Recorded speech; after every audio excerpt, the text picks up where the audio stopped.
Muy bien, pues vamos a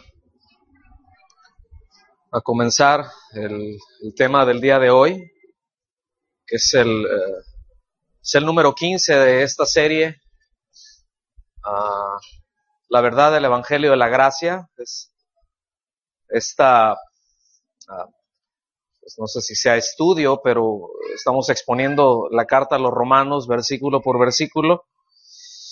Y repito, hoy es el tema número 15, y para los que anotan se llama La gracia es superior al pecado. La gracia es superior al pecado. Y vamos a estar algunos de los textos, pero lo base que vamos a estar viendo es el capítulo 5 a partir del versículo 12 de Romanos. Y miren, este pasaje que nos vamos a dar a la tarea hoy de revisar, de escudriñar, es un pasaje, digamos que enigmático, ¿ok? Es decir, no es de una fácil interpretación. Hay textos que son muy planos, hay textos que son muy claros, ¿verdad? Pero hay otros que necesitamos, como en este caso, recurrir a los contextos inmediatos, es decir, la idea, no solamente las palabras, pero la idea que tiene poquito antes, poquito después, esos son los contextos inmediatos, y también los contextos remotos, es decir, la idea o la enseñanza general que está tratando en la carta, ¿verdad? En el designio de la carta hay que tomarlo en cuenta, y no solamente esa carta, pero toda la enseñanza o la enseñanza general de la Biblia. Sí, esas son simples reglas de interpretación, son simples reglas de la hermenéutica que nos ayudan a entender bien pasajes como estos, que repito, que pueden ser pues fácilmente mal entendidos, ¿verdad? Se pueden fácilmente establecer cosas que no son. Y podemos ver nosotros a lo largo de la historia de la iglesia cuántas herejías se han formado por no tomar en cuenta una simple regla de interpretación como son los contextos, ¿no? Como es el designio. ¿Estamos bien? Entonces, esta porción de la carta a los Romanos tiene el objetivo de enfatizar la superioridad de la obediencia de Cristo sobre la desobediencia de Adán. Tenga en mente eso, porque ese es el objetivo de lo que el apóstol Pablo, al escribirle a los Romanos, trata aquí. Eso es lo que quiere dejar en claro, que ciertamente el golpe que la humanidad recibió con el pecado de Adán, pues fue brutal, ¿verdad? Y aquí estamos. Pero la obediencia de Cristo, muy superior. Las consecuencias de la obediencia de Cristo son muy superiores. Y vamos a tratar de ver el por qué.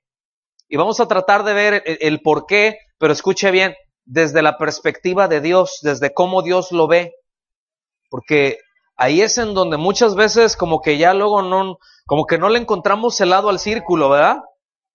Porque luego nosotros estamos tratando de asimilar algo, de entender alguna idea, pero con una perspectiva muy humana, y no cuadra, no encaja eso, y nos parece descabellado, pero cuando vamos al designio de Dios y vemos desde dónde Dios lo está viendo y por qué lo hace, ya la historia cambia, el asunto es muy diferente. Entonces, en este pasaje explica con detalle las consecuencias de la desobediencia de Adán. Fíjense, Adán viene de la palabra polvo o tierra, ¿ok? Y también se ha traducido, por ejemplo, bueno, Adán es un vocablo semítico, pero una forma en la raíz latina, por ejemplo, para decir tierra, es la palabra humus, ¿ok? De ahí que viene humanidad, del humus, del polvo, de Adán. ¿Está bien? Ahorita van a ver por qué les estoy diciendo esto. Hace ver cómo cómo la desobediencia de Adán, el porqué de la condenación a todos los hombres, a toda la humanidad por medio de Adán. Y por el otro lado también nos deja ver cómo la obediencia de Cristo resultó en justificación. O sea, la desobediencia de Adán resultó en ¿qué? Condenación para todos los hombres, para toda la humanidad. Y cómo la obediencia de Cristo resultó en justificación no para toda la humanidad, sino para todo aquel que cree. ¿Está bien? O sea, no es para todo. Ahorita lo vamos a ver ahí. Pero una importante lección que necesitamos estar conscientes de que nuestras acciones no solamente tienen el potencial de impactar a otras personas, sino que de hecho los afectan. Para bien o para mal, hay muchas personas que están a nuestro alrededor que por las decisiones y las acciones que nosotros tomemos se van a ver afectadas. Esa es una lección muy importante también en este pasaje. Y que nosotros a nivel práctico y a una aplicación práctica tenemos que considerar y debemos de tener muy presente, porque a veces tenemos, y cada vez más en un mundo tan mediático, en un mundo que cada vez está más ajeno, ¿verdad? Es decir, ahorita redes sociales, multimedia, todo eso, pues está muy claro que esa es la tendencia que lleva todo el hombre. Esa es la manera en que se está relacionando el hombre, esa es la forma en la que está trabajando. Muchos de los contactos que se tiene contacto con muchas personas, pero no es un contacto personalizado. El otro día vi una foto donde estaba así, una fogata, y así muchos alrededor, ¿verdad? Y como que se veía que tenían una convivencia bonita, y decía ahí, estas eran las redes sociales de antes. O sea, ahorita se ha perdido mucho eso, se ha perdido mucho la convivencia, se ha perdido mucho el toque. Aún así, nuestras decisiones no dejan de impactar. Nuestras acciones no dejan de impactar a otros. Y les voy a decir, para bien, repito, o para mal, si como cabezas de hogar o cabezones, ¿verdad? Los hombres, los esposos, tomamos una buena decisión, somos obedientes a Dios. No quiere decir que las cosas siempre van a ser fáciles, pero a fin de cuentas vendrá una consecuencia que traerá un beneficio a toda la familia. Lo mismo si es al revés. Lo mismo la mujer, si toma ciertas decisiones, va a impactar de una manera positiva o negativa. Lo mismo los hijos, pero no solamente en la casa, también en nuestro entorno. Y debemos de estar nosotros conscientes de eso, que no estamos aislados, que no somos así todo ralo, ¿verdad? Uno aquí y el otro por allá y el otro por allá, sino que estamos nuestras acciones trascienden mucho más de lo que nosotros pensamos. Nuestras palabras, las cosas que hacemos, las cosas que decimos, trascienden más de lo que nosotros nos podemos imaginar. Y para muestra basta un botón. Adán. ¿Está bien? Vengan por favor conmigo al versículo 12 del capítulo 5.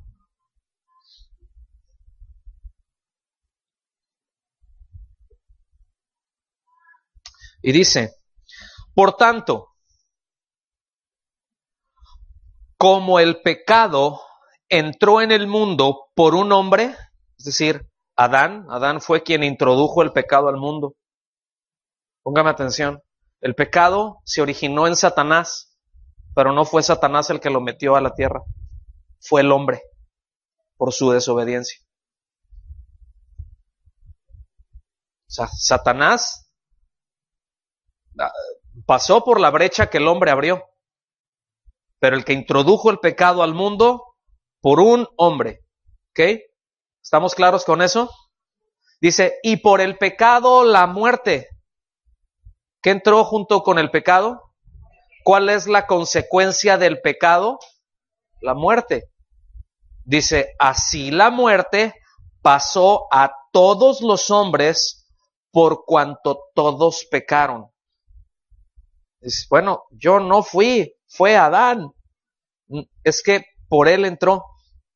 y de ahí, por ese, pasó a todos los hombres, ¿sí? Es decir, toda la humanidad estaba representada en Adán.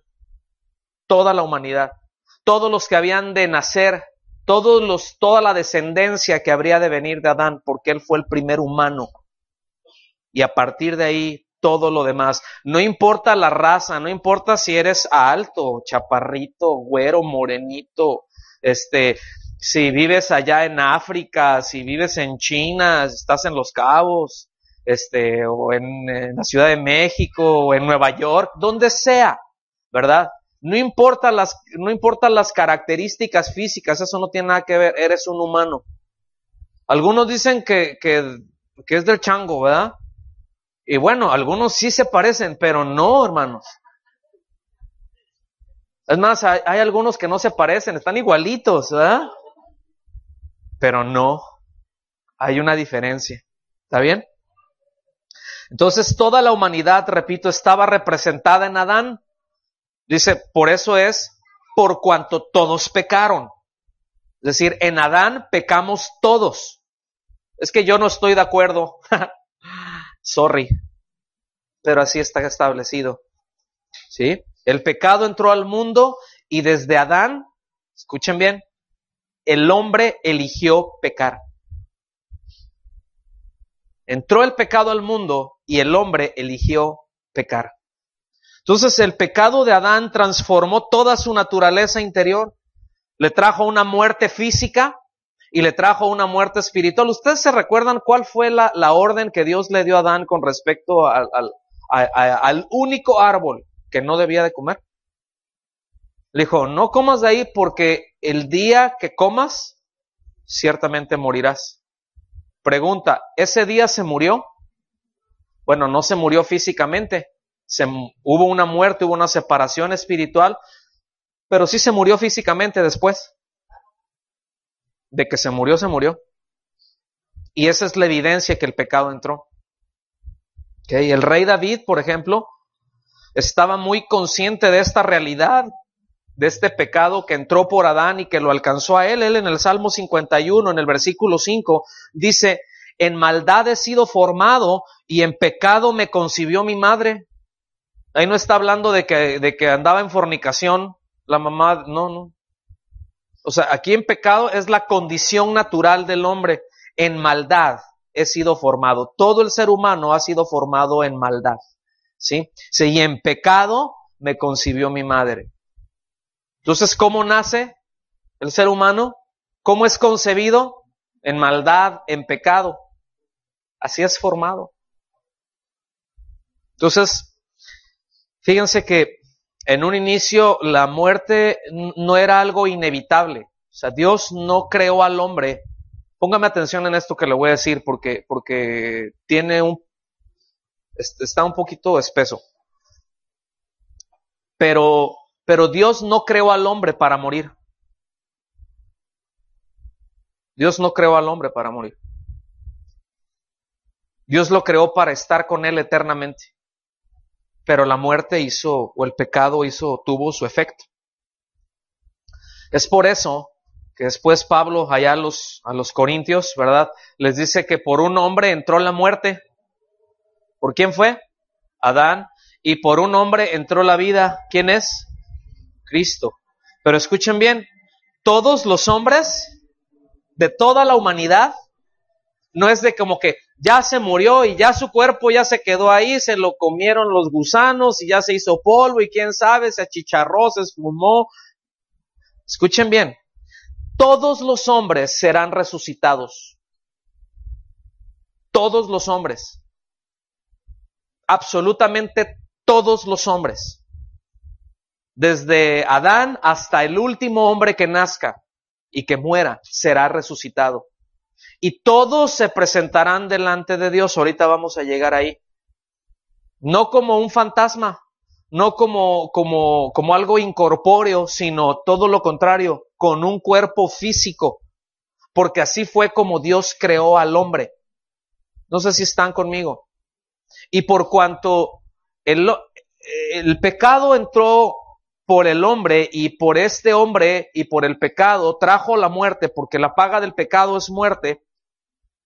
Es la evidencia de que el hombre está en pecado y es que muere, o sea, que en su condición natural es esa, ¿verdad? ¿Qué es lo que vino a hacer Cristo?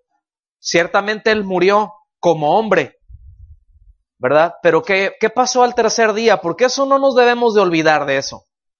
Eso es algo esencial que como cristianos, que como creyentes debemos de tener. ¿Qué pasó al tercer día de la muerte del Señor Jesucristo?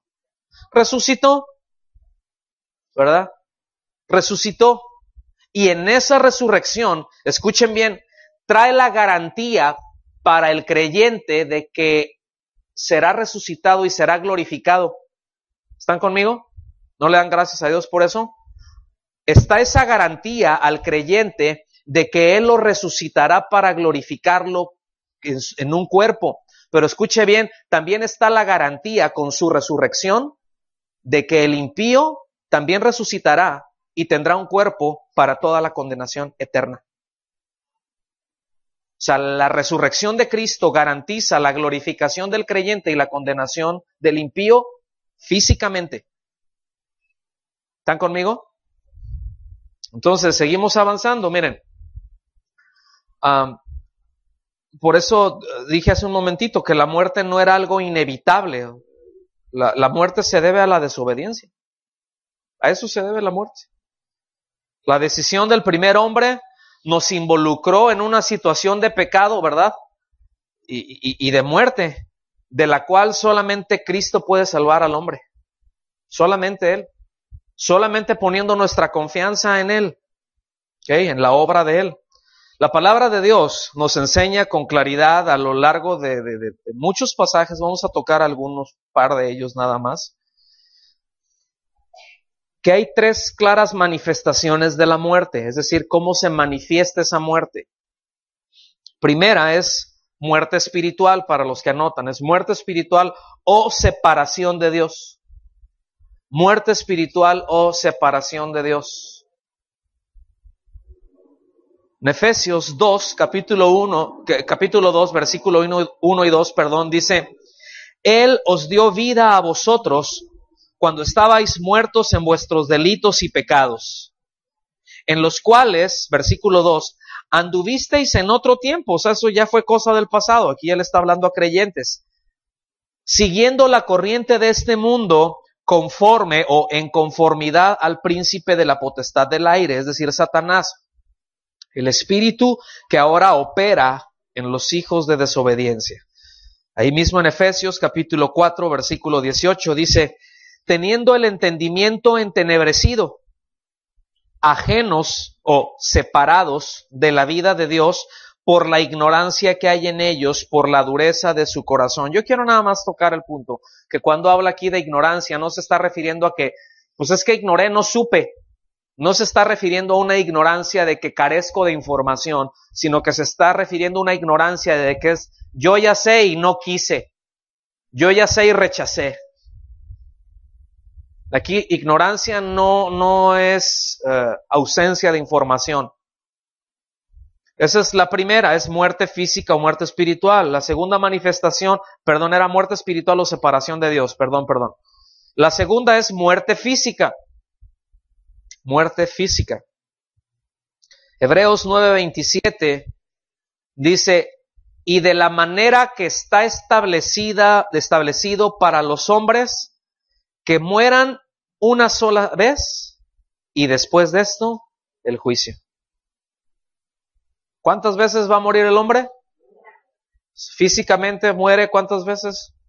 Una sola vez. Y después, ¿qué va a esperar ahí? Y la tercera es muerte eterna. Esto incluye la separación de Dios y el tormento por la condenación eterna al pecado. Venga rápido conmigo allá Apocalipsis capítulo 20. A partir del versículo 11 hasta el 15. Le voy a dar 10 segundos. No, menos. Apocalipsis 20, del 11 en adelante, dice el apóstol Juan ahí.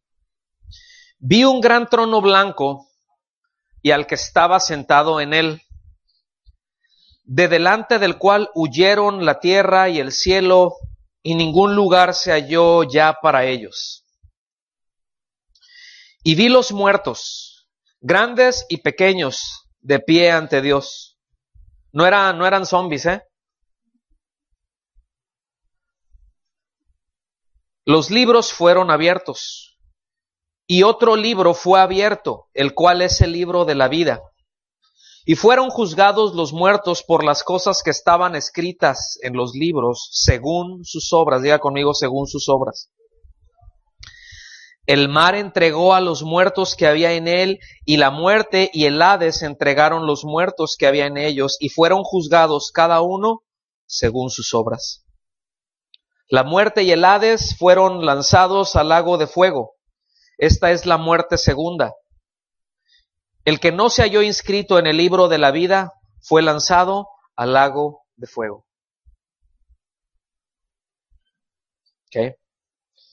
Por cuanto todos pecaron, esa es la humanidad entera, heredó esa condición caída por estar en Adán, en los lomos de Adán, ¿sí? Por procreación, pues.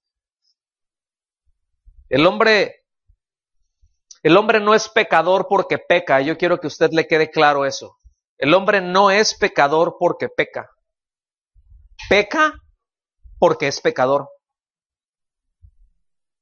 ¿Ok? ¿Por qué peca el hombre? Porque es pecador. Todos. Y los bebés también. Pero entonces, ¿qué pasa con los bebés? ¿Qué pasa con los infantes? ¿Qué pasa con ellos cuando mueren? Porque mueren muchos infantes. Y a muchos otros los asesinan antes de nacer. ¿Estamos? Alguien toma la decisión y lo asesina. ¿Qué pasa con todos ellos? Pues la Biblia nos enseña que ellos están en la presencia de Dios, que ellos van allá. Escuche bien, aquí se aplica misericordia y la justicia de Cristo se aplica a ellos. Pero esto es muy importante que entendamos, es decir, Cristo murió por ellos también, pero ellos no están en tanto el infante no esté en una condición consciente de su pecado, es inocente, no por naturaleza, por eso Cristo también murió por ellos. O sea, van al cielo no porque sean inocentes, sin pecado, sino porque Cristo murió por ellos, pero no están en un estado de conciencia que les permita razonar y que les permita darse cuenta de cuál es su condición. No sé si me estoy dando a entender. Entonces, no es de que un bebé muere y, ay, es un angelito, se convirtió en angelito. No, simplemente va a la presencia de Dios, porque Dios lo considera como un inocente. En cuanto a su razonamiento, es pecador por naturaleza, porque el pecado de Adán, la desobediencia de Adán, alcanza a nuestros bebés. Y nosotros lo hemos comentado esto, nosotros podemos ver, ¿verdad?, esa naturaleza desde chiquitos. Cuando están bebecitos que tienen 1 mes, 2, 3 meses, pues ahí como quiera, ¿verdad?, los envuelve uno como tamal, ¿verdad? Los agarra con un pañal, ahí los pone y ahí se queda el chiquillo, pues ¿qué va a hacer? Pero cuando ya está más grandecito, ¿verdad?, y le sale el apellido, ¿verdad? ¿Qué ahí? Y vemos que a los niños, a los bebés, que están chiquitos, 1 o 2 años, no se les enseña a hacer lo malo. Nadie les enseña a ser egoístas. ¿Se fijan? Nadie les enseña a tratar de quitarle el juguete al otro, aunque él tenga 20 ahí, quiere precisamente el que el otro tiene. Y si tuviera el poder para darle un descontón y quitárselo, se lo quita. Y si le hace una alcancía en la cabeza, así como alguien que estoy viendo por allá, si le hace una alcancía en la cabeza, ¿ustedes creen que se voltea y dice, ay, ¿qué te pasó? ¿Verdad? Te hice algo, ay. Hasta agarra cura, ¿verdad? Por cuanto todos pecaron, ¿verdad? Entonces, el pecado de Adán fue considerado por Dios como un acto de toda persona, por cuanto todos estábamos en él. ¿Sí queda claro eso? la desobediencia de Adán fue contada por Dios como desobediencia nuestra, porque estábamos en Adán. Si usted no estaba aquí, como ser humano, ¿en dónde estaba? Estaba en Adán. ¿Sí? Estaba en Adán. ¿En dónde estaban sus hijos antes de que nacieran? Pues no, los suyos. ¿No estaban en el hombre y en la mujer? ¿No estaban ahí? Bueno, nosotros estábamos en Adán. Es como esto, miren, pero se va multiplicando. Hay algo que se conoce como árbol genealógico, ¿verdad? Que cuando se lleva un registro ahí, llega y 50,000 generaciones, ¿verdad? Y allá llega hasta el mega hiper tatarabuelito, ¿verdad? ¿Y eso se puede llevar un registro así? Pues claro que sí. Entonces, fíjense, uno puede ver incluso rasgos de su... Yo el otro día me encontré por ahí algunas fotos que algunos primos me hicieron favor de mandar. Pues ahora sí que de ancestros de uno, ¿verdad? Y yo luego los vi y dije, ay, mira, y de volada le encontré el parecido a una hermana mía, a otro que yo me parecía a él, a otro primo, y así como que dices, ¿de aquí venimos? ¿Sí se ha dado cuenta usted de eso? ¿Ah? O sea que, bueno, ahí estábamos, pero cuando ellos estaban chiquitos y andaban por ahí, jugando a las canicas o a lo que fuera, ellos no tenían ni idea de que algún día tendrían a un bisnieto o tataranieto que se llama como tú o que eres tú o yo. No tenían ni idea. Simplemente se fue dando con la vida, pero ya estábamos ahí, de ahí salimos. No sé si me estoy dando a entender. Ya nomás no puedo hacer, ya vamos a seguirle. Entonces, por cuanto todos pecaron, ¿verdad? Versículo 13. Antes de la ley, fíjense bien, está importante, está interesante. Antes de la ley, o sea, antes de que Dios le hablara a Moisés y le diera la ley, todos los mandamientos, dice, ya había pecado en el mundo, pero donde no hay ley, no se inculpa de pecado. A ver, está diciendo que entonces los otros no pecaron porque no había ley. O sea, hasta después de Moisés y que de todos los demás, entonces no había ley. No está diciendo eso. Está diciendo que no eran culpables. No está diciendo eso, porque dice claramente que ya había pecado. ¿Y cuál es la paga del pecado? Entonces, la evidencia que el pecado entró a toda la raza humana, digamos en forma embrionaria, se expresó repetidamente en los actos de los hombres. Cómo el hombre fue haciendo cada vez más lo malo en un nivel general y cómo esa maldad, en lugar de ser refrenada, iba creciendo. Una pregunta, ¿cómo estamos ahorita?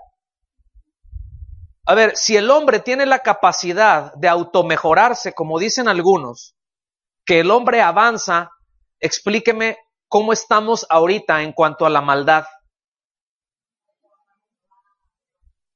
¿No va rampante la maldad? Antes decía uno, ay, qué salvajes, ¿verdad? Mira en esas guerras o no sé, ¿verdad? Cómo se mataban y lo mataron a pedradas, le dieron de garrotazos, ¿verdad? Y pues a lo que hubiera. Qué maldad, qué violencia. Nosotros vemos ahí cuando vemos relatos, por ejemplo, o en la historia, o mismo en la Biblia, de pueblos que Dios dijo, aniquílenlos a estos porque son terribles. Y cuando oímos, por ejemplo, de los ninivitas, de los asirios, pues, que podían llegar a una ciudad y partir a una mujer embarazada, partirla por la mitad, sacarle del vientre al bebé, tomarlo de los pies y estrellarlo contra la pared. Decimos, ¿qué maldad es esa? Sí, ¿y qué de los cientos de miles de abortos que se dan hoy en día? ¿Qué de eso? ¿Qué con la capacidad del hombre de apachurrar un botón ahorita y matar a millones? Con un botón los mata a millones. O sea, la capacidad de dañar, de matar, de asesinar del hombre va creciendo cada vez más. ¿Cierto o no? O sea, no estamos mejor que antes. Miren, Génesis 6:5 dice, vio Jehová la maldad de los hombres, vio Jehová que la maldad de los hombres era mucha en la tierra. ¿Cómo era? ¿Cuánta era la maldad de los hombres? Era mucha en la tierra. Y que todo designio de los pensamientos de su corazón solo era de continuo el mal. ¿Cómo era el pensamiento del hombre? ¿Hacer qué cosa? Hacer el mal. Y esto, entienda que hacer el mal no implica nada más le voy a hacer algo mal a alguien. Implica sé hacer lo bueno y no lo hago. Porque pecado no es solamente hacer lo malo, es igualmente pecado saber hacer lo bueno y no hacerlo. O sea, pecado no es solamente hacer el mal que puedo hacer, sino es no hacer el bien que puedo y que sé hacer. ¿Están aquí? Si nos movemos adelante, Génesis 6, ahí a los versículos 11 y 12, pues aquí nos está dando un pantallazo muy claro de cuál era unas cuantas generaciones después de Adán. La tierra se corrompió, se echó a perder, se pudrió. Aquí obviamente está hablando moralmente, ¿no? Delante de Dios. Y estaba la tierra llena de violencia. ¿Cómo diríamos ahorita? ¿Bien relax todos? Todos se procuran el bien los unos de los otros, ¿verdad? De repente entras a algunos barrios, a algunos lugares y periodicazos te matan. Es violencia. Sí. Ya ahorita escuchábamos una enseñanza, ahorita ya los niños y todo eso, ya no se asustan con la violencia, ya no se asustan con todo, les es normal, están cada vez más habituados a la violencia, cada vez están más habituados a ser violentos, a estar insensibles a todo eso. Y miró Dios la tierra, y vio que estaba corrompida, porque toda carne, es decir, todo hombre había corrompido su camino sobre la tierra. ¿Por qué estaba la corrupción en la tierra? Porque el hombre la corrompió. Es decir, como dijimos hace un momento, esto que entró a los hombres de una manera embrionaria, o sea, como por Adán, ¿verdad? Cómo siguió repetidamente en todos los actos, en toda la conducta del hombre. ¿Sí queda claro eso? Y todavía aquí podríamos decir mucho acerca de Caín, por ejemplo, al respecto de esto, ¿verdad? Cómo Caín manifestó esa naturaleza caída, en cortito, su papá Adán, y cómo él manifestó esa naturaleza caída, ¿verdad? Un clarísimo ejemplo de cómo se adueñó Satanás del hombre. La máxima expresión del odio, el asesinato. Es la máxima expresión del odio. Es decir, el asesinato, o más bien el odio, ¿hasta dónde puede llegar? ¿Qué es lo peor que puede hacer el odio? Pues quitarle la vida a alguien. Ya más para allá ya no hay. Pues es la máxima expresión del odio. Sí. Esa enemistad, manifestó esa enemistad entre la fe y las obras para justificación. Lo irreconciliables que son su hermano Abel, que se reconocía pecador presentando ofrenda, ¿verdad? Es decir, en un reconocimiento, Señor, me acerco por ti en fe, como le enseñó su padre, que le costó mucho a Adán y a Eva. ¿Okay? Entonces deja claro también que el pecado ya estaba aún antes de que hubiera ley, ¿verdad? Ahora explica que sin ley no se inculpa de pecado, y esto no quiere decir que el pecado no existe a menos de que haya ley, sino que el pecado en sí mismo tiene la naturaleza de transgresión o de falta o de culpa, ¿sí? Por violentar algo establecido, aunque no había ley desde Adán hasta Moisés, pero vemos la presencia del pecado en el hombre. ¿Mediante qué cosa? ¿Cómo se da cuenta? Si no había ley que dijera que el hombre era culpable, entonces ¿cómo se da cuenta que el pecado estaba en el hombre? ¿Cuál era la evidencia de que el pecado estaba en el hombre? La muerte, mis amados. La muerte. ¿Ok? Versículo 14. No obstante, reinó la muerte desde Adán hasta Moisés. Pues sí, no había ley, pero la muerte rifa. ¿Eh? Dejaron en el barrio, ¿verdad? O sea, no había ley, pero la muerte gobernaba. Por eso después nosotros vemos acá cuando Pablo dice allá a los Corintios, en la segunda a los Corintios, en el capítulo 15, donde le dice, ¿dónde está, oh muerte, tu aguijón?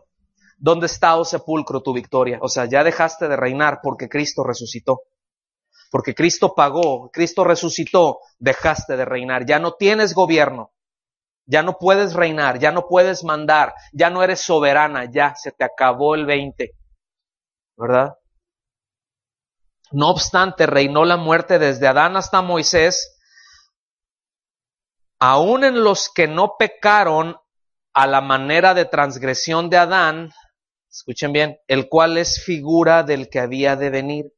¿De quién era figura Adán? De Cristo.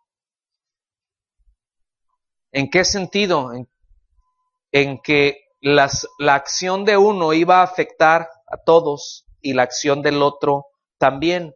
Es decir, la presencia, como dije hace un momentito, la presencia de la muerte era una confirmación de que todos habían pecado.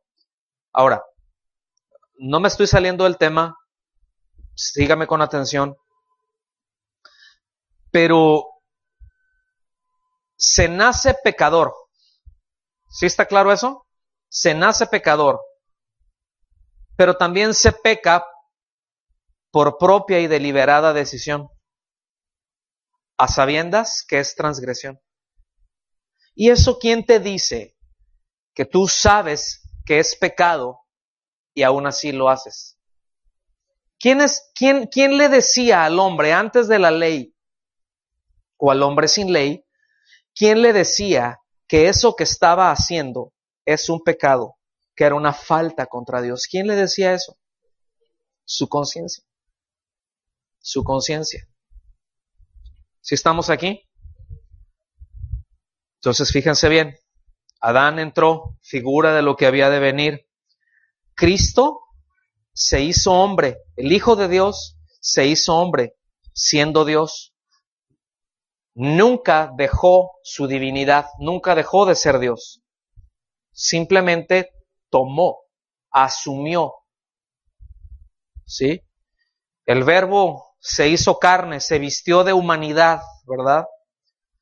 Su cuerpo humano fue engendrado por la intervención del Espíritu Santo y de una virgen, algo que Dios le prometió a la mujer cuando el hombre pecó.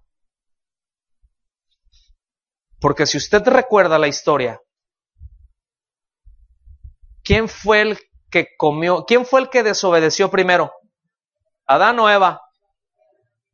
¿Y por qué no se le abrieron los ojos? ¿Y por qué no hubo por qué así como que ay, no pasó nada? Cuando ella desobedeció, ¿por qué no pasó nada ahí? Porque a ella no le fue dado el mandamiento. A Eva la engañó Satanás. Pero Adán desobedeció a Dios. ¿Ok? ¿Sí queda claro eso? Yo sé que este no es un tema así como que ay, jajaja. Pero es muy importante. Si está en la Biblia y lo trata con este detalle, yo creo que es menester que nos tomemos el tiempo para verlo y entenderlo por todo lo que va a venir.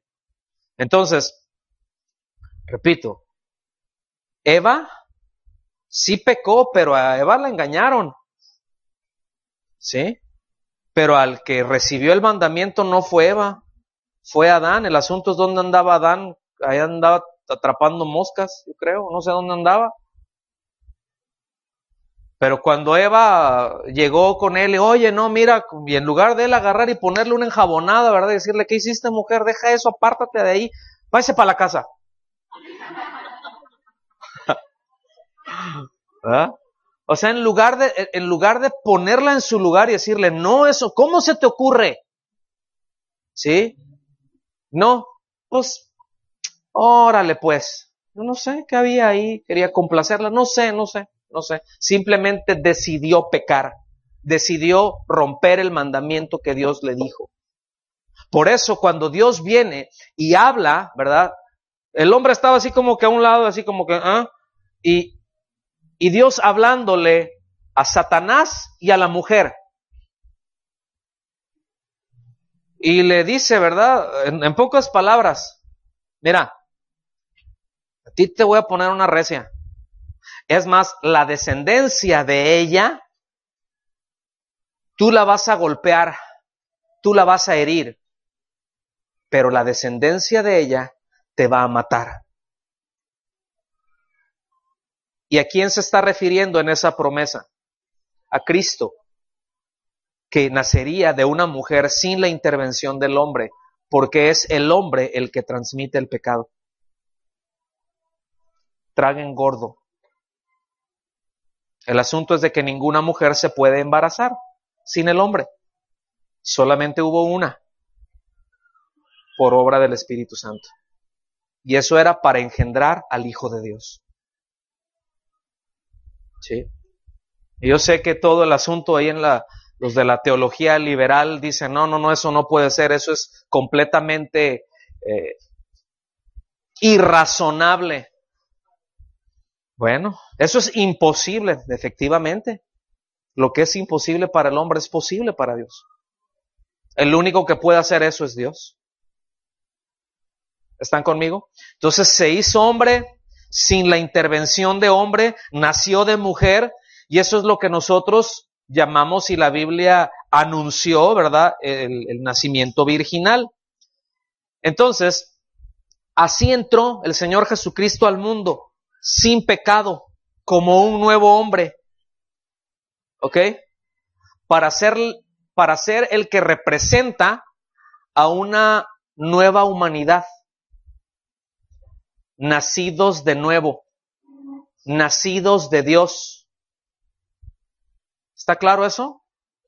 ¿Sí o no? Si no, ahí le estudian en la casa más. Versículos 15 y 16. Pero el don, o sea, la salvación, aquí se refiere el don, es salvación, pero el don no fue como la transgresión.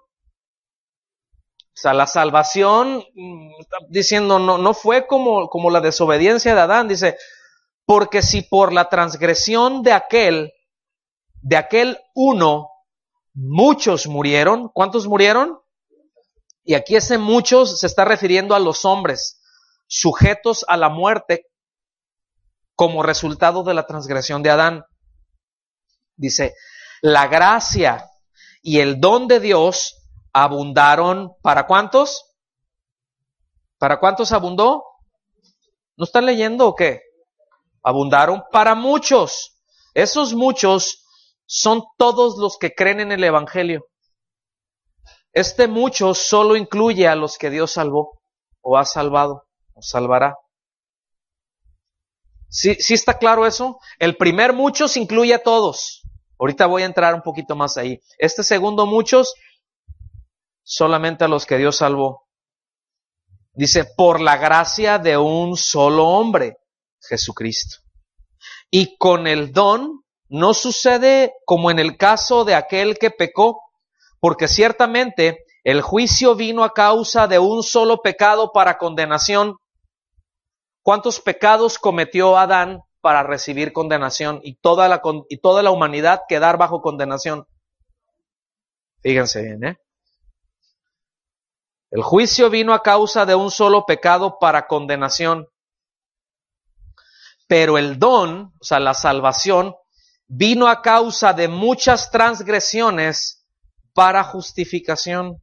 Es decir, la razón de que Cristo viniera fueron todos nuestro pecado. Todos nuestros pecados. Póngame atención. El hombre está bajo condenación, ¿cierto? El hombre natural está bajo condenación. Cristo vino a salvar al hombre. ¿Estamos bien ahí? Estoy haciendo un pantallazo histórico. ¿Por cuántos pecados cometió Adán? 1. ¿Ok? Y a partir de ahí, pecó y pecó y pecó y pecó y pecó y pecó y pecó y pecó y pecó. O sea, inmediatamente después de que el pecado entró, siguió pecando Adán y Eva, tratando de autojustificarse delante de Dios. ¿Ok? En lugar de arrepentirse de inmediato, trataron de autojustificarse. Eso es pecado. Entonces, pero de ahí, nosotros vimos hace un momento que en Apocalipsis dice que se abrieron unos libros, ¿cierto? Y que el que no estaba inscrito en el libro de la vida, bye. Ahora, ¿cómo puede una persona ser inscrita en el libro de la vida? ¿Cómo puede ser hallado ese registro? Por la fe en Jesucristo. ¿Ok? Entonces, pues, estás hallado, has sido encontrado ahí, ya la libraste, no pasa nada. Pero el que no fue encontrado ahí, es decir, el que no ha puesto su confianza en Cristo, escuchen bien, ¿por qué lo juzga Dios? Bueno, ciertamente la incredulidad, pero la incredulidad tiene una consecuencia. Sigue pecando. Y el hombre, en el día del juicio, es juzgado por sus obras. Es decir, hay un registro para todo aquel que no ha creído, hay un registro de todos los pecados, absolutamente todos los pecados, desde el día que le dieron la nalgada, que nació, ¿sí? Hasta el día en que murió. Todos esos pecados están ahí y todos esos pecados son los que vienen y testifican contra ese hombre de todos los crímenes que él hizo en contra de Dios, porque eso es el pecado, es un crimen contra Dios.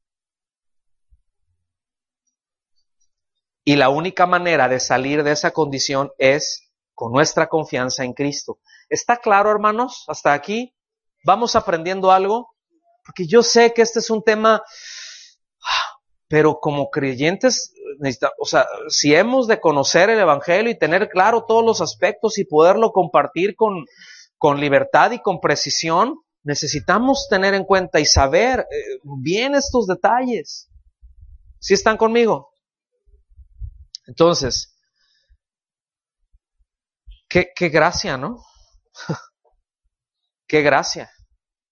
O sea, el Señor Jesucristo, lo que tenemos que entender es esto. El Señor Jesucristo no nos libró, la gracia no vino para librarnos de un pecado. Ese pecado de incredulidad condena y de ahí ¡zas! ¿Verdad? Es lo que abre toda la puerta, ¿verdad? Para que sea el hombre condenado y enjuiciado por sus obras. Pero escuchen bien, o sea, el Señor Jesucristo al momento de creer no nos libró de un pecado, hermanos. Nos libró de todos nuestros pecados. Los que cometimos antes de venir a Cristo y los que seguimos cometiendo después. Porque ahora que estamos en Cristo, ¿quién no peca? Yo sé que hay esa doctrina del perfeccionismo, pero escuchen bien, aquí en todo esto nos lleva a poner un balance. ¿Está bien? O sea, no es de que no peco, no peco, no peco, no peco, y si eres cristiano no peca porque la Biblia dice que el que es nacido de Dios no peca. Ahí se refiere de que no practica el pecado, no tiene el pecado como algo habitual, que eventualmente incurre por su humana debilidad, pero que tenemos abogado para con el Padre, a Jesucristo.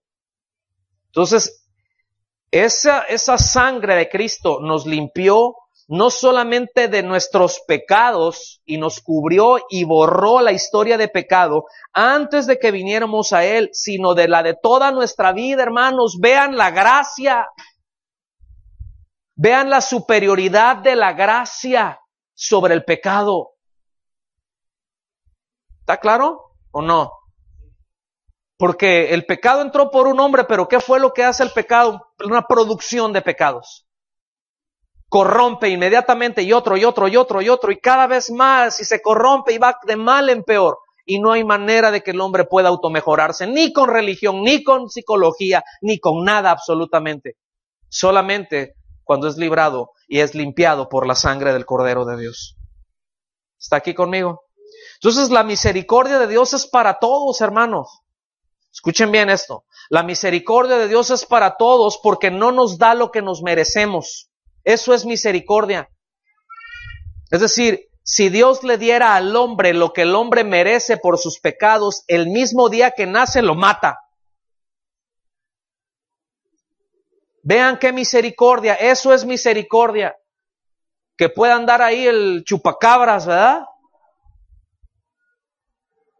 Y Dios no le da lo que merece porque tiene misericordia, porque espera, porque es lento para la ira. Y eso que es lento para la ira es por misericordia. ¿Cómo andábamos usted y yo? Bueno, muchos de los que estamos aquí, otros gracias a Dios no se tuvieron que embarrar de tantas cosas como muchos de nosotros nos embarramos. Pero ¿cómo andábamos? Hacíamos un hoyo para tapar otro y andábamos de mal en peor, ¿cierto o no? Y nos metimos en cosas que dan vergüenza. Que el hombre natural se siente, sí, muy ufano, pero que es una vergüenza. Y eso nos llevaba a otro pecado, y eso nos llevaba a otro pecado, y nosotros felices de pecar. Pregunta, ¿por qué no Dios agarró y nos fulminó ahí si era todo lo que nos merecíamos? Porque tenía misericordia, tuvo misericordia de nosotros. ¿No le dan gracias a Dios por eso? Y así la tiene de mucha gente. La tiene de todos los que estamos aquí. La tiene de todos los que están respirando. Aún de aquel criminal, bandido y que está y que el que hace a la gente pozole, ¿verdad? Y al criminal, pues no, ahí lo tiene. Porque es la misericordia de Dios. Pero escuchen bien, la misericordia es una cosa, pero su gracia es otro asunto. Su gracia solamente se apropian los que ponen su confianza en Jesucristo. Misericordia, entonces, misericordia es que Dios no nos da lo que merecemos. La gracia nos da lo que no merecemos. ¿Ya? Misericordia no nos da lo que merecemos. La gracia nos da lo que no merecemos. Porque ninguno merecíamos que nos fuera dada la justicia de Cristo. Ninguno merecíamos que nos fuera imputada la justicia de Cristo. Ninguno. Pero esa es gracia. Y esa se nos dio en el momento de creer. Nos fue dada. Por eso, el que no cree no tiene acceso a la gracia, a la misericordia de Dios en tanto está vivo. Pero una vez que el hombre muere, ¿qué es lo que está escrito? Que el hombre muera una sola vez. ¿Y qué? Y después el juicio. Y si murió en sus pecados, si murió en esa incredulidad, entonces pues no va a estar en la lista A de invitados, y sí estará en la lista de todas estas obras, te van a acusar. Esta es tu lista de crímenes contra Dios. Es decir, si al hombre lo condena el hombre por crímenes contra el hombre, ¿qué condenación entonces merece el que tiene crímenes contra Dios? Es decir, si una persona merece castigo por un crimen, o sea, una persona merece castigo por cometer un crimen contra otra persona, igualmente pecadora, a lo mejor con más o con menos práctica, pero merece. ¿Está conmigo? ¿Cuánto más merece cuando este pecador comete un crimen contra el Dios Santo? ¿Lo habían visto así? ¿Sí o no? Entonces, las consecuencias, mis amados, desoladoras del pecado son muchas. Pero los beneficios introducidos por el don de la gracia son mucho más abundantes. Por eso, donde abundó el pecado, sobreabundó la gracia. De eso habla, de eso vamos a hablar más adelante. Versículo 17. ¿Están ahí? ¿Estamos bien o todavía? Versículo 17. Si por la transgresión de uno solo reinó la muerte, mucho más reinará en vida por uno solo, Jesucristo. Los que reciben la abundancia de la gracia y del don de la justicia. Entonces, así como el pecado de un hombre provocó la muerte de toda la humanidad, ¿verdad? También por medio de un hombre se ha hecho posible la vida para todo aquel que cree. Es lo que nos está enseñando, ¿verdad? Pasar de vida a muerte para Adán fue muy fácil.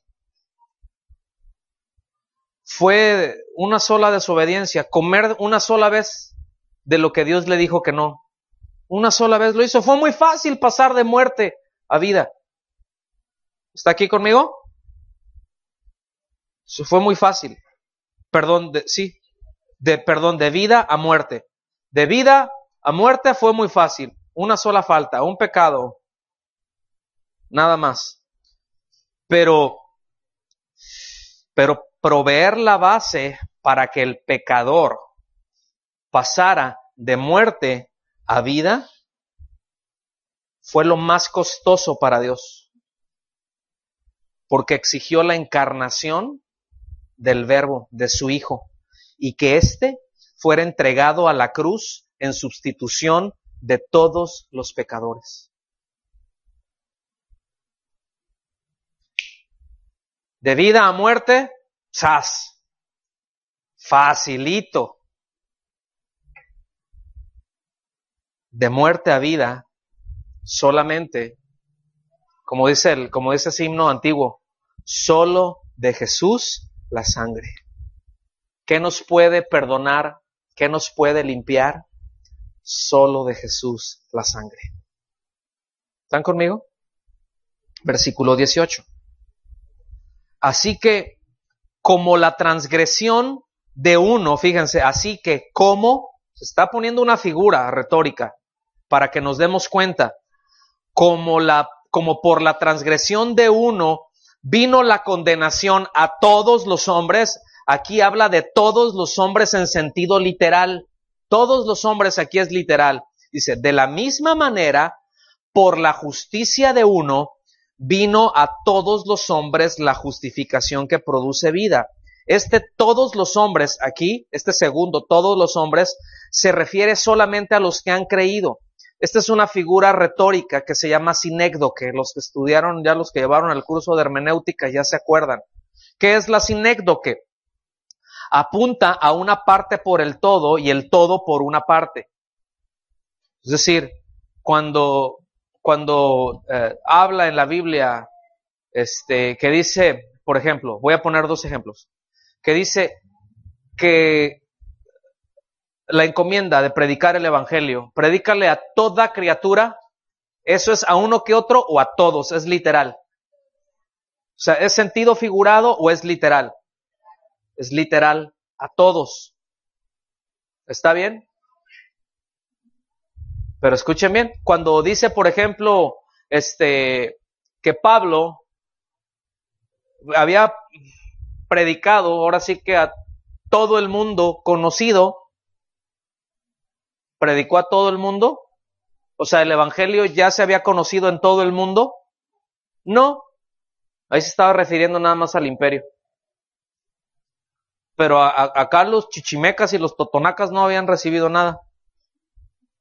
Estaban acá haciendo Machu Picchu y no sé cuántas cosas por ahí, ellos no habían escuchado nada. al menos de Pablo. ¿Están conmigo? Entonces aquí, esto es una sinécdoque. Aquí cuando dice todos los hombres, ¿verdad? Que Cristo, de manera que la justicia de uno vino a todos los hombres, la justificación que produce vida, no es que todos los hombres sean salvos, hermanos. Eso se llama universalismo y eso es una herejía. Por eso los contextos son tan importantes. La enseñanza general de la Biblia dice que para todo aquel que cree, ahí les va, de tal manera amó Dios al mundo que ha dado a su Hijo unigénito.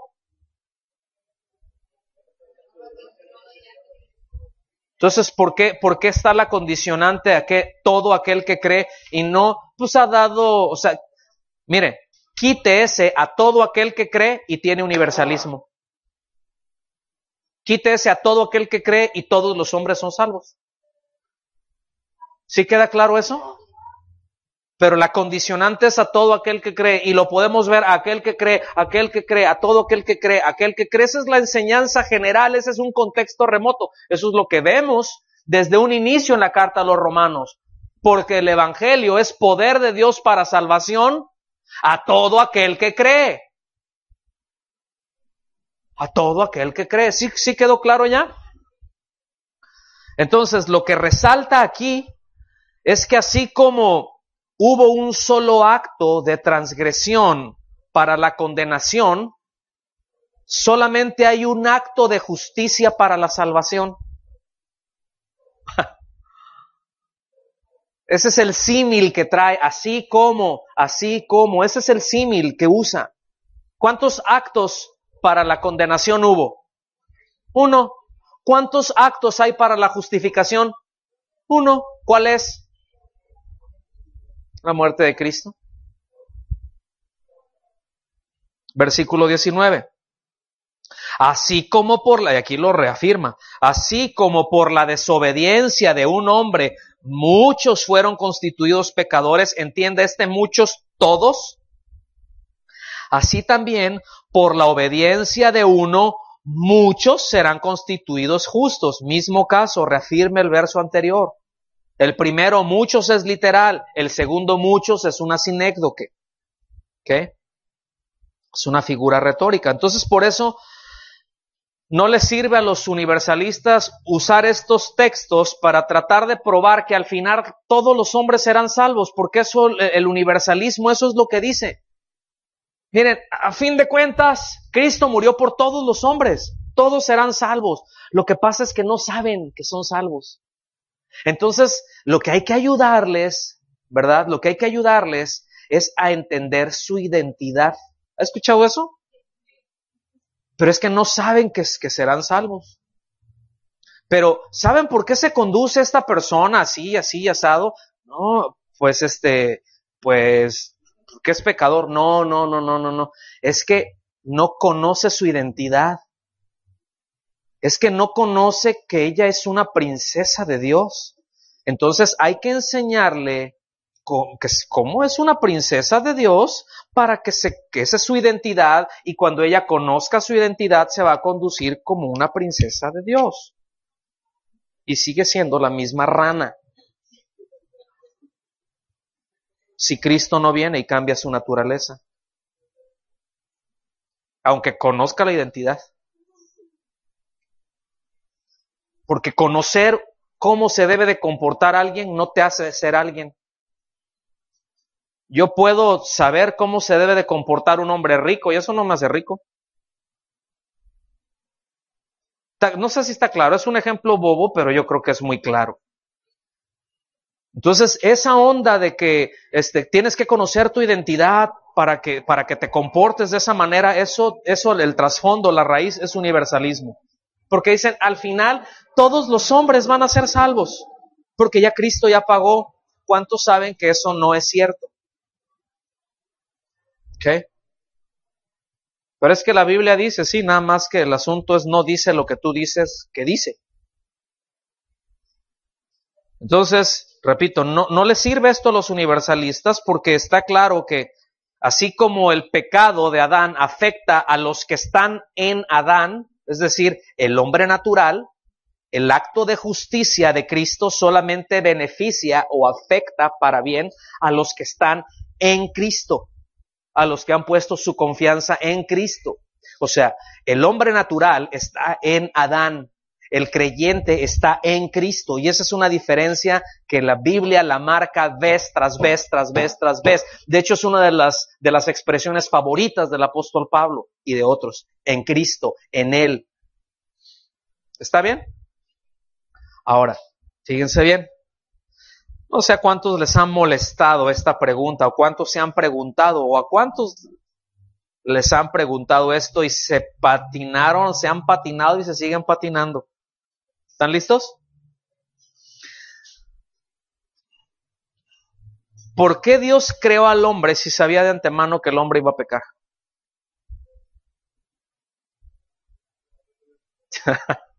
¿Sí se han hecho esa pregunta o no?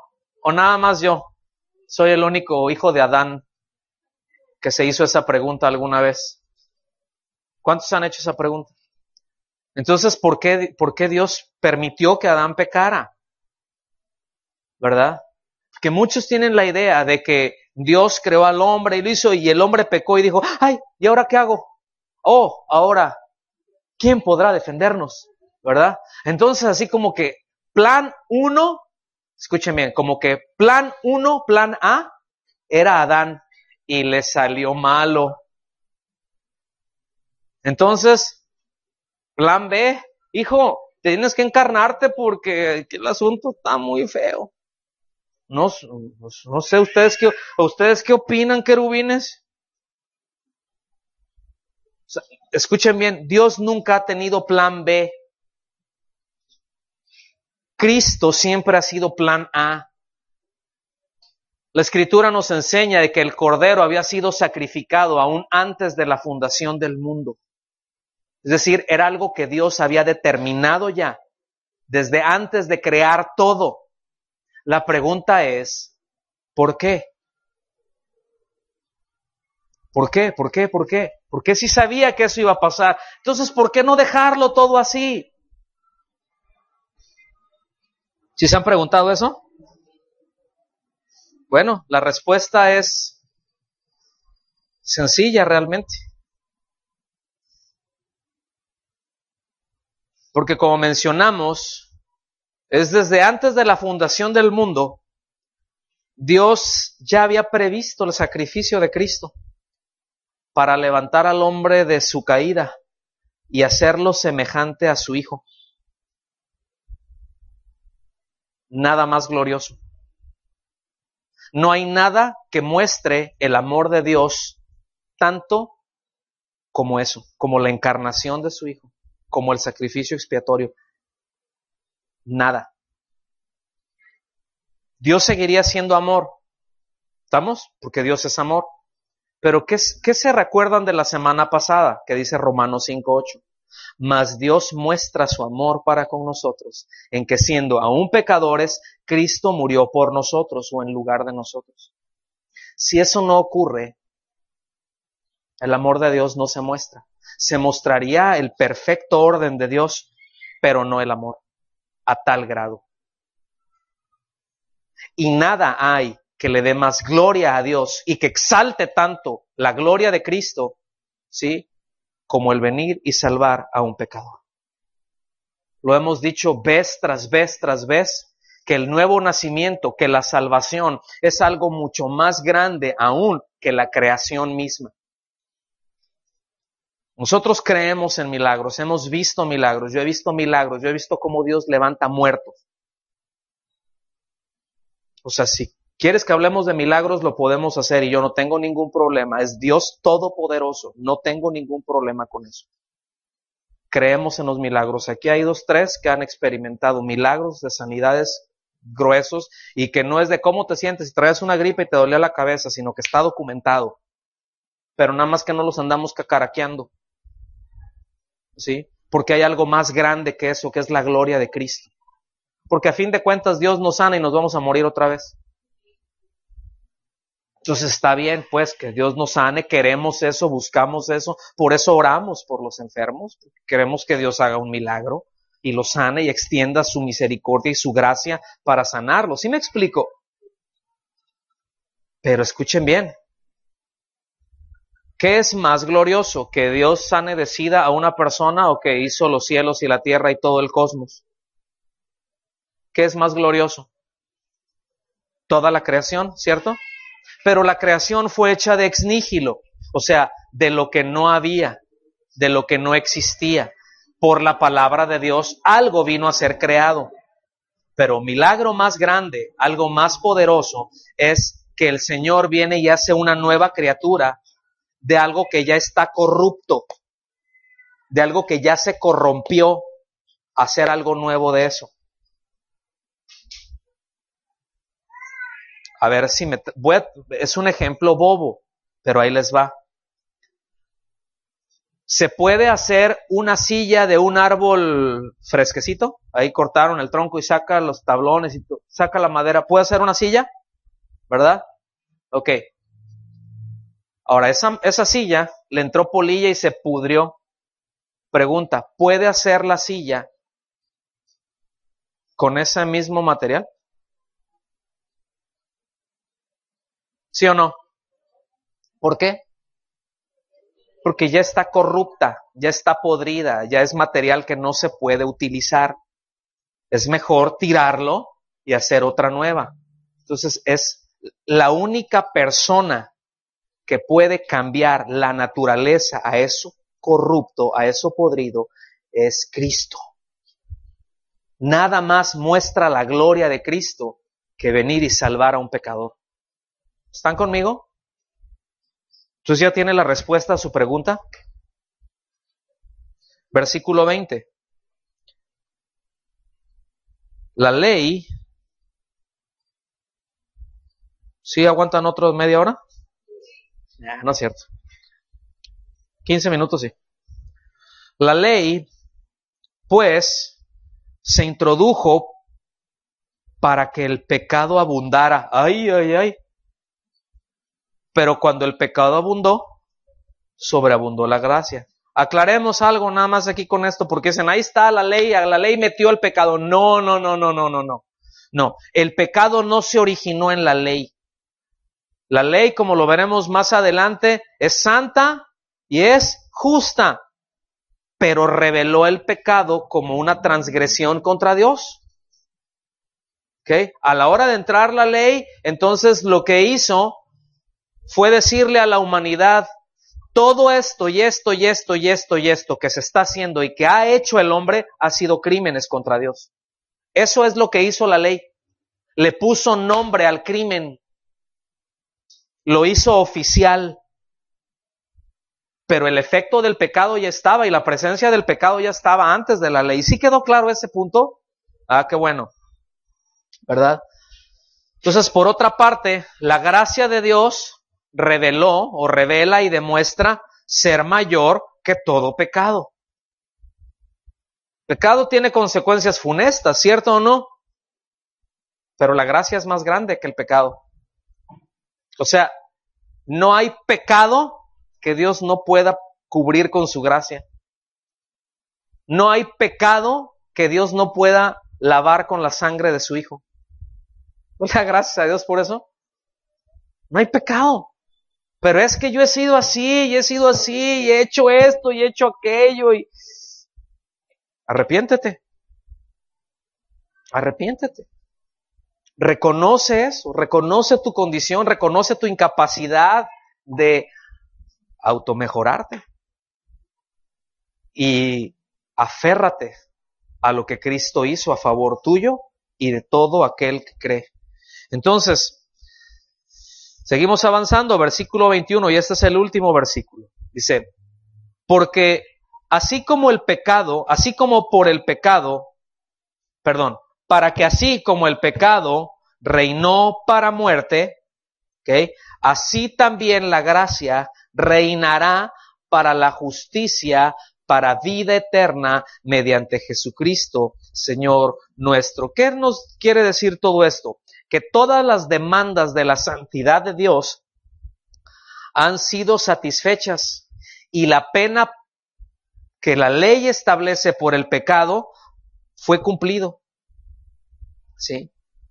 Por eso ahora Dios puede conceder vida eterna a todo aquel que cree, a los que se cubren, a los que descansan en los méritos de Cristo y a los que lo reconocen a Él como su sustituto. Ese es el asunto. Tú fuiste mi sustituto. Tú estuviste en mi lugar. ¿Sí? Como vimos la semana pasada ahí en Isaías 53, ¿verdad? El castigo de mi paz fue sobre él y por sus llagas fui sanado. O sea, de las consecuencias, o sea, librado de las consecuencias del pecado y de la muerte. ¿Están conmigo? ¿No le dan gracias a Dios por eso?